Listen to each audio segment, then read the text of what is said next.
like why do they tear their knee outside of the stress that's always on it? Most of them, so like you said, in dogs we say it's CCL disease. In people, it's not a disease. It's traumatic. I mean, you run on a football field, or I mean, you fall in a pothole. I mean, it's a traumatic tear over time. Dogs. So the best way to look at it is they're always standing like this, so their quads are always engaged, right? Where you can stand here and you're relatively relaxed. Nothing's engaged. They are always flexing certain muscles, so it's always putting constant strain on that stifle.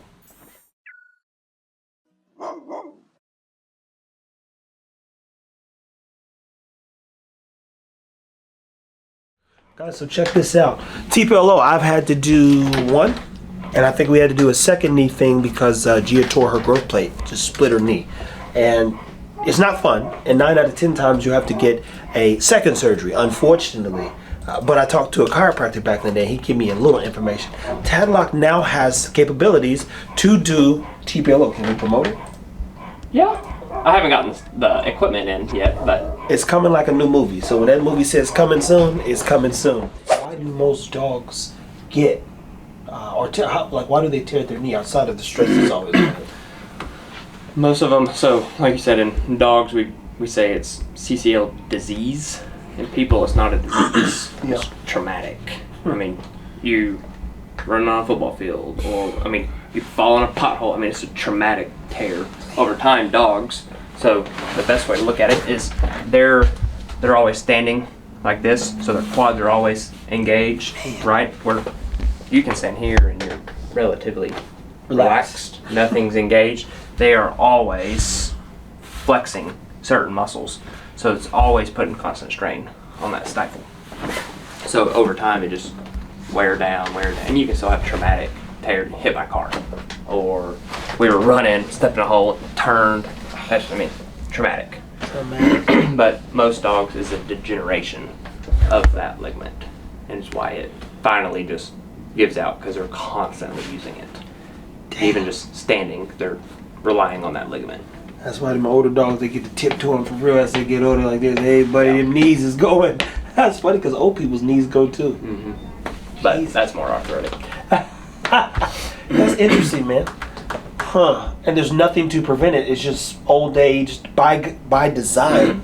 And it's like some breed, there's breeds that are more prone to it. Labradors, pit bulls, boxers. There's breeds like greyhounds that you would think would tear them, and they hardly ever do. And that's crazy to think about it. Like theirs are so strong. I mean, they bred them that way. To have those fucking tight ass Because if you think about back in the day, I mean, those are like Egyptian dogs. They were working. That long ago, if you tore the ACL, you were worthless. Oh, like, they just put a bullet in your head. Or not a bullet, they just chopped your head off. Jeez. Like, I mean, they just didn't reproduce. You don't and that's the thing about it. Think about it back in the day when it was work related. They only wanted to produce dogs that could work. So if a dog couldn't work, it didn't exist basically. In survival of the fittest. Real thing. So when you're measuring this stuff, what's the recovery time on a dog that gets a TPLO?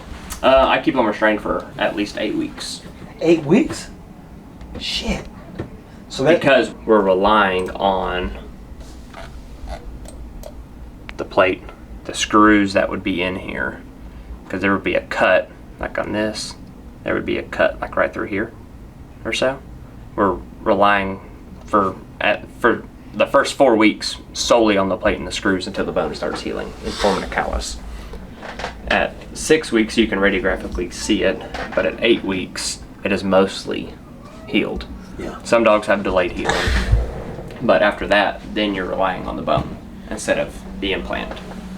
Damn. But so if you get to working too much, implant and screws fail, then your TPLO fails, and you have a bad outcome. That's good to know, because I don't think when Jar tore hers, I think he told me 6 weeks, but it takes 8 weeks. I think it's just new data.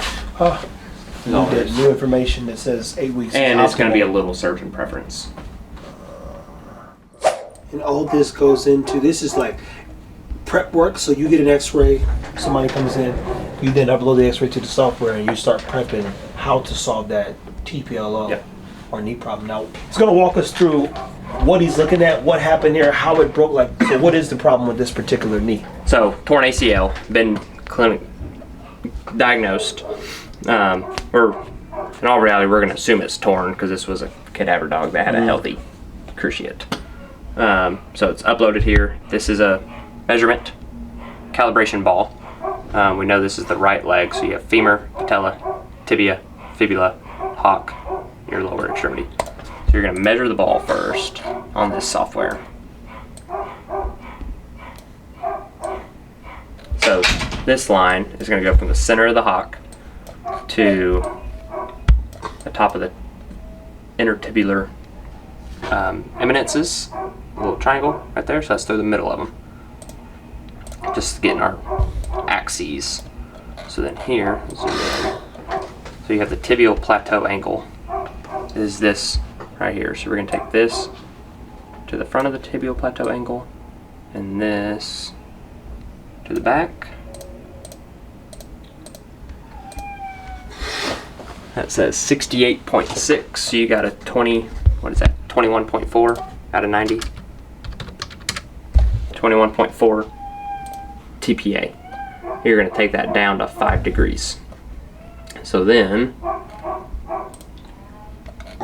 get back to the,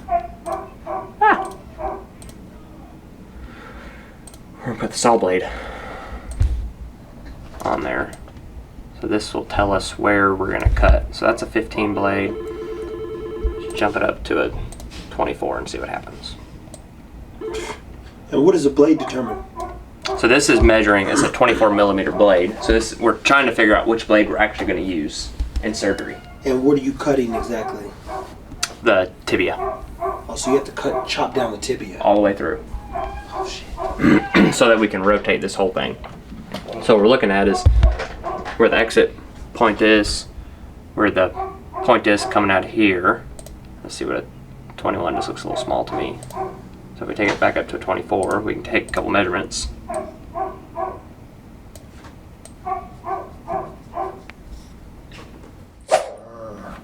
Interesting. Well, guys, one of the things we do whenever we're taking the dogs through a field is we do a walkthrough, and we'll scoot our feet and see where all the potholes at. You know, we've getting in all kinds of fields and woods and whatnot.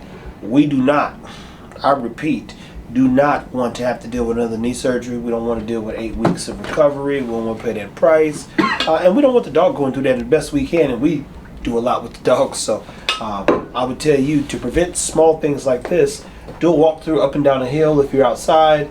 Definitely test, make sure your backyard's good. You never know when a little snake hole or something gonna pop up. Walk through everything, especially if you about to like get your dog out and get it active. But a dog can make it turn on a dime, right? And just, oh, I want to run, snap. Now you're screwed. Screwed for real, man. What else should they know about TPLOs? Anything? Okay. They're expensive, but they're a great surgery. They've like done well. They're not, and the thing is, the dog cannot tear its knee again after it gets TPLO surgery. Can you tell your ACL again if you get ACL surgery? Like in people? Oh yeah, they got like 8 surgeries. I know folks got 8 surgeries on one knee. I think, well, Jimmy said that even. The beauty about this one, it's a one and done situation. So your dog. Yeah, but unless they tear the caudal cruciate or the posterior people, which is not very likely in a dog. I've seen it after. Usually trauma will do it, but we're not reattaching the ligament, so you can't tear it again. There you have it, people. Well, we're going to, Jamarcus will be in the room. I'll sit back and ask questions, but I'd love to see kind of the process and what it looks like. If you guys are interested in learning more about all the problems that we might struggle with as pet parents, for one, get up here, see Tadlock if you got any pets. Second, if you want to know more, just comment below, and we'll try our best to provide as much education and information as possible. We don't know everything, but we know we're a little bit better today, and TPLO is nothing to play with. Fuck. It's like giving me nightmares again, man. Just thinking about it. I mean, it I had sucks. to carry up and Recovery down, sucks. and I was in an apartment, so I had to carry up and down the stairs for like weeks, and then she was in a cast for a little bit. It's like, this sucks. It's not fun. Hey, literally, it's not fun, man. I mean, great surgery when it's all healed up. They did great. Yeah. But just got to get there. Got to, man.